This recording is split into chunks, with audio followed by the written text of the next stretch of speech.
Today, we're going to talk about gas particles and pressure. Gas particles behave differently to particles in a solid or a liquid. And when you're talking about gas particles, you need to make sure that you are mentioning three things. Number one, they're very spread out. Number two, they are arranged and they move randomly. Number three, you need to say that they move around quickly. Did you know that nitrogen particles in the air move at 500 meters per second?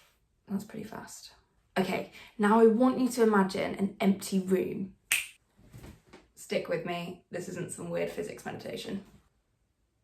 Okay, that room is your container. Now I want you to imagine filling that container with millions and millions of gas particles. Now I want you to think about one wall of that container. What is happening to that wall?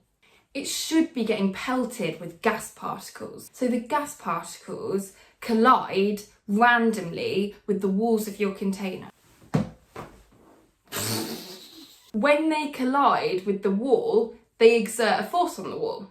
And because of the large number of gas particles hitting the wall per second, that force feels constant. And because my gas particles are hitting from all different directions, the net force is at right angles to the container. What's that got to do with pressure? Well, your pressure is just your force per unit area. So because the particles are exerting a force on the container, you also now have a pressure in your container. You can do different things to try and change the pressure in your container. At GCSE, you need to be able to explain how volume and temperature change the pressure in a container. That's what I'm going to discuss in my next video. It's a pretty standard question to ask, how does a pressure arise in a container? So I suggest that you learn the following statements to write down in your exam.